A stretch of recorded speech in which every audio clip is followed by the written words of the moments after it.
إن الحمد لله نحمده ونستعينه ونستغفره ونعوذ بالله من شرور أنفسنا ومن سيئات أعمالنا من يهده الله فلا مضل له ومن يضلل فلا هادي له وأشهد أن لا إله إلا الله وحده لا شريك له وأشهد أن محمدا عبده ورسوله يا أيها الذين آمنوا اتقوا الله حق تقاته ولا تموتن إلا وأنتم مسلمون يا أيها الناس اتقوا ربكم الذي خلقكم من نفس واحدة وخلق منها زوجها وبث منهما رجالا كثيرا ونساء واتقوا الله الذي تساءلون به والأرحام إن الله كان عليكم رقيبا يا أيها الذين آمنوا اتقوا الله وقولوا قولا سديدا يصلح لكم أعمالكم ويغفر لكم ذنوبكم ومن يطع الله ورسوله فقد فاز فوزا عظيما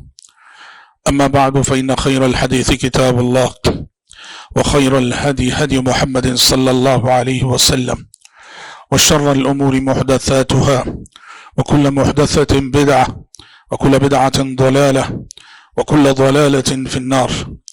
أعوذ بالله السميع العليم من الشيطان الرجيم من همزه ونفخه ونفسه إنهم فتية آمنوا بربهم وزدناهم هدى وربطنا على قلوبهم إذ قاموا فقالوا ربنا رب السماوات والأرض لن ندعو من دونه إله لقد قلنا إذا شططا. حضرات گرامی اور پردہ نشین خواتین اسلام، خطبہ مسنونہ کے بعد میں نے سورہ کہف کی آیت تلاوت کی. اللہ رب العزت نے سورہ کہف میں اصحاب کہف کا عظیم واقعہ بیان کیا. اس عظیم واقعے کو بیان کرتے ہوئے اللہ رب العزت نے کہا کہ انہم فتیہ، کہ وہ نوجوان تھے. اتنا عظیم واقعہ کیوں کر ممکن ہوا؟ کا اس لیے کہ وہ نوجوان تھے. اتنی بڑی قربانی انہوں نے دی اس لیے کہ وہ نوجوان تھے. اتنا بڑا فیصلہ انہوں نے لیا بستی کو چھوڑ کے غار میں جا کر سونے کا اس لیے کہ وہ نوجوان تھے. مطلب یہ ہے، قرآن کہتا ہے جوانی کا حوصلہ الگ ہوتا ہے، جوانی کی ہمت الگ ہوتی ہے، جوانی کا جذبہ الگ ہوتا ہے. محترم بھائیوں، انسان اپنی زندگی میں کئی مراحل سے گزرتا ہے. بچپن، لڑکپن، جوانی، ادھیڑ عمر، بڑھاپا. عام طور پر انسانی زندگی کو ان 5 حصوں میں تقسیم کیا جاتا ہے، اور ان میں سب سے اہمیت کا حامل حصہ یہ درمیانی حصہ جسے ہم جوانی کہتے ہیں. ادھیڑ عمر کی بھی ایک اہمیت ہے، بڑھاپے کی بھی ایک اہمیت ہے جسے اسلام تسلیم کرتا ہے. مگر انسانی زندگی کے ان 5 مراحل میں یہ جو تیسرا اور درمیانی مرحلہ ہے جسے جوانی کہتے ہیں، یہی سب سے اہم مرحلہ ہے. کیوں جانتے ہیں؟ اس لیے کہ زندگی کے اسٹیج پر جہاں بھی دیکھ لینا اصل رول ادا کرتا ہے نوجوان. بزرگ، بڑے لوگ، بوڑھے لوگ یہ سرپرستی کرتے ہیں، یہ رہبری کرتے ہیں، یہ رہنمائی کرتے ہیں، یہ نگرانی کرتے ہیں. لیکن پریکٹیکل طور پہ زندگی کے اسٹیج پہ رول ادا کرنے کا جو کام ہے یہ نوجوانوں کا کام ہوتا ہے. اس لیے بھائیوں، جوانی کی بڑی اہمیت ہے. نوجوان بڑا اہم ہے. نوجوان کسی بھی قوم کا سرمایہ ہے. وہ گھر کا بھی سرمایہ ہے، وہ خاندان کا بھی سرمایہ ہے، وہ سماج کا بھی سرمایہ ہے، وہ معاشرہ کا بھی سرمایہ ہے، وہ قوم کا بھی سرمایہ ہے، وہ ملک کا بھی سرمایہ ہے، وہ ملت کا بھی سرمایہ. اس لیے یاد رکھنا، موجودہ دور میں تہذیب و ثقافت کے نام پہ دنیا جس رخ پہ جا رہی ہے، آج جتنے منصوبے بنتے ہیں یہ سارے منصوبے نوجوان نسل کو سامنے رکھ کر بنتے ہیں. وہ منصوبے اچھے ہو کہ برے، وہ پلاننگ اچھی ہو کہ بری، آپ دیکھنا سارے منصوبے خاص نوجوان نسل کو سامنے رکھ کے ہوتے ہیں. کیونکہ جدید دنیا میں جدید تہذیب، جدید ثقافت اور جدید کلچر میں ماں باپ، بوڑھے بزرگ، ان کا مقام کی اولڈ ایج ہوم ہے. جدید تہذیب کے نام پہ آج انسان کیا کر رہا ہے، دنیا کیا کر رہی؟ بزرگوں بوڑھوں کا مقام اولڈ ایج ہوم ہے. اس لیے ساری پلاننگیں، ساری منصوبہ بندیاں جو ہو رہی ہیں وہ نوجوان نسل کو لے کے ہو رہی ہیں. اور افسوس کے ساتھ کہنا پڑتا ہے کہ نوجوان نسل کو لے کر آج جو بھی منصوبہ بندیاں ہو رہی ہیں، جو بھی فیوچر پلان بن رہے ہیں، اکثر منفی ہیں، منفی. جہاں نوجوان کو اس کی جوانی کے مثبت کردار سے دور کر کے اس کو نعوذ باللہ خواہشات نفس کا غلام اور خواہشات نفس کا پجاری بنایا جا رہا ہے. اور شیطان عمر کے اس مرحلے کی اہمیت سے خوب واقف ہے. شیطان جانتا ہے کہ نوجوان کتنا اہم ہوتا ہے. بوڑھے ماں باپ کے لیے ایک نوجوان بیٹا کتنی بڑی دولت ہے، خاندان کے لیے اس خاندان کے نوجوان کتنی بڑی دولت ہے، ایک کمیونٹی کے لیے اس کمیونٹی کے نوجوان کتنی بڑی دولت ہے، ایک ملک اور کنٹری کے لیے اس کے نوجوان کتنی بڑی دولت ہے. شیطان یہ چیز اچھی طرح سے جانتا ہے. اس لیے محترم بھائیوں، شیطانی طاقتیں سب سے زیادہ گمراہ کرنے کے لیے اسی طبقے کے پیچھے لگتی ہیں جسے ہم نوجوان کہتے ہیں. ابلیس اپنی سب سے بڑی طاقت، اپنا سب سے بڑا ہتھیار، اپنا پورا اثر و رسوخ اسی نسل کو، اسی نوجوان نسل کو گمراہ کرنے میں لگاتا ہے. اس لیے کہ وہ ابلیس ہے، وہ نبض شناس ہے. وہ جانتا ہے کہ نوجوان جب بہکتا ہے، جوان جب گمراہ ہوتا ہے، یہ اس کی کتنی بڑی کامیابی ہے. اور چونکہ اللہ رب العزت بھی یہ جانتا ہے ابلیسی طاقتیں، شیطانی طاقتیں نوجوان کے پیچھے سب سے زیادہ پڑتی ہیں. اس لیے اللہ نے بھی یہ قانون بنایا کہ میرے نزدیک ایک نوجوان کی عبادت کی جو قیمت ہے وہ کسی اور کی نہیں، ایک نوجوان کے سجدوں کی جو قیمت ہے وہ کسی اور کی نہیں، ایک نوجوان کی صوم و صلات کی جو قیمت ہے وہ کسی اور کی نہیں. جب پیارے نبی صلی اللہ علیہ وسلم ساتھ ان خوش نصیبوں کا تذکرہ فرماتے ہیں جو عرش الہی کے سائے میں جگہ پانے والے ہیں، تو آپ نے کہا شاب نشأ فی عبادت اللہ، وہ نوجوان بھی عرش الہی کے سائے میں جگہ پائے گا کہ جب اس کے دوست و احباب جوانی کو کلبوں کے کلچر میں گزار رہے تھے، جب اس کے دوست و احباب جوانی کو کھیل کود میں گزار رہے تھے، جب اس کے دوست و احباب جوانی کو گیمز میں گزار رہے تھے، جب اس کے دوست و احباب جوانی کو لایانی کاموں میں گزار رہے تھے، یہ نوجوان تھا جس نے جوانی کی عمر کے کریم مرحلے کو اس نے اللہ کی عبادت میں گزارا. عرش الہی کے سائے میں جگہ پائے گا وہ نوجوان جس نے جوانی میں اللہ کی عبادت کی. اللہ کا قانون کیا؟ اللہ کا قانون یہ ہے، اللہ ہم سے اور آپ سے ہماری محبوب چیز چاہتا ہے. اللہ کہتا ہے مجھے وہ دو جو تمہارے نزدیک پیاری ہے. لن تنالوا البر حتى تنفقوا مما تحبون. نیکی چاہتے ہو اپنی محبوب چیز کو خرچ کرو. تو بھائیوں میرے نزدیک، آپ کے نزدیک، میری زندگی کا اور آپ کی زندگی کا سب سے پیارا اور محبوب مرحلہ جوانی ہے. اللہ کہتا ہے کہ مجھے اپنی زندگی کا محبوب حصہ دو، اپنی جوانی دو، جوانی کو اپنے میرے دین کے راستے پر لگاؤ، اور پھر دیکھو میری رحمتیں تم پر کیسی برستی ہے، میرا کرم تم پہ، تمہارے شامل حال کیسے ہوتا ہے. حضرات، میرا جو اصل پیغام ہے اس تمہید کے بعد کہ نوجوان اور جوانی جس کی اسلام کی نظر میں یہ اہمیت ہے، آج کرنٹ سچویشن کیا ہے، موجودہ حالات، یہ نوجوان کیا کر رہا ہے، اس کا یہ مطلب نہیں، میں یہ نہیں کہنا چاہتا کہ سارے نوجوان ہی ویسے ہو، نہیں. الحمدللہ ہمارے سماج میں نیک، صالح، متقی، خدا ترس نوجوانوں کی ایک تعداد موجود ہے. لیکن میں بات کر رہا ہوں میجورٹی کی، میں بات کر رہا ہوں میجورٹی کی. اگر ہمارے نوجوانوں کی اکثریت کو دیکھا جائے، مسلم سماج کے نوجوانوں کی میجورٹی کو دیکھا جائے، تو دل خون کے آنسو روتا ہے. بڑی الجھنیں ہیں، بڑی آزمائشیں ہیں، بڑی آفتیں ہیں، بڑی مصیبتیں ہیں جن میں نوجوان نسل مبتلا ہے. نوجوان نسل کی زندگی سے جڑی ہوئی پہلی آفت، پہلا بگاڑ بے مقصد زندگی ہے. کتنے نوجوان ایسے ہیں ان کی زندگی کا کوئی ٹارگٹ نہیں، کوئی ہدف نہیں، نہ تعلیم کے ہیں، نہ ہنر کے ہیں، نہ کوئی قابلیت ہے، نہ اپنے گھر کے فائدے کے، نہ اپنے خاندان کے فائدے کے، نہ اپنے ملک اور کنٹری کے فائدے کے.